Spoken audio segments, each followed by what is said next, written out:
অনেক সময় দেখা যায় আপনাকে ক্ষতি করার জন্যে আপনার ঘরের ভিতরে তাবিজ পুঁতে রাখে। অনেকে বলে, হুজুর আমি যখন আমার ঘরটা যখন ক্লিন করেছিলাম, আমার ঘরটা যখন পরিষ্কার করেছিলাম, তখন আমার ঘরের ভিতরে 4 থেকে নিয়ে 5টা তাবিজ আমি পেয়েছি। এখন আমি কি করতে পারি? হুজুর এই তাবিজগুলাকে আমি কি করতে পারি?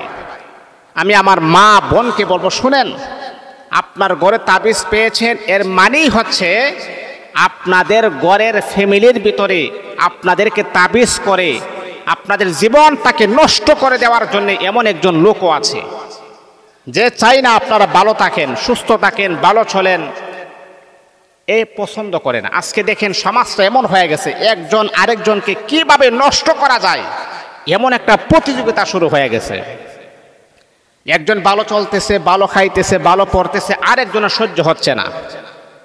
নিজের আপন মানুষ, সবচাইতে বড় দুঃখ লাগে জানেন, মা যখন সন্তানকে যখন তাবিজ করে, এই বিষয়টা সবচাইতে বড় দুঃখজনক বিষয়।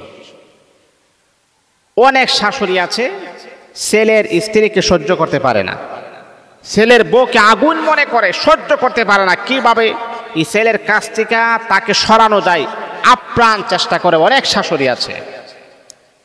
আলহামদুলিল্লাহ, আমার কাছে যতজনই আসে এমন পেশেন্ট যখন আসে, আমি ডাইরেক্ট বলি না, আমি কাজ করতে পারবো না।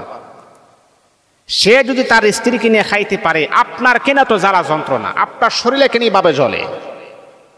মানুষের সম্পর্কটা যেইভাবে লাগানো যায় সেটাই হচ্ছে একটা রহমত, একটা বরকত। আর বিচ্ছেদ করা এটা হচ্ছে শয়তানের কাজ। একজন আলেম হয়ে কখনো শয়তানের কাজকে করা যায় না, এটা কখনো করবেন না, কেউ করবেন না। আমি আপনাদেরকে সাজেস্ট করব, এই কাজ কখনো কেউ করবেন না।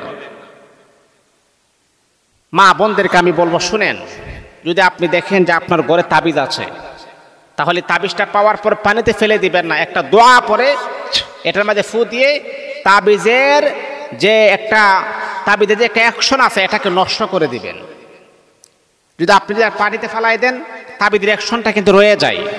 এই তাবিজের অ্যাকশনটা কিভাবে আপনি দূর করবেন? একটা দোয়া পড়বেন, দোয়াটি হচ্ছে আল্লাহুম্মা তাহহির বাইতি মিনাত তামাইমি ওয়াশ শিরকি।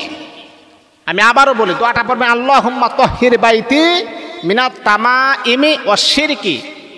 পরে যতটা তাবিজ আছে ততটা তাবিজের মধ্যে আপনি ফু দিবেন, ফু দিয়ে ফেলে দিবেন। তাবিজের যত রকমের কার্যক্রম আছে সবকিছু বন্ধ হয়ে যাবে, তাবিজ আর কোনো ক্ষতি আপনাকে করতে পারবে না।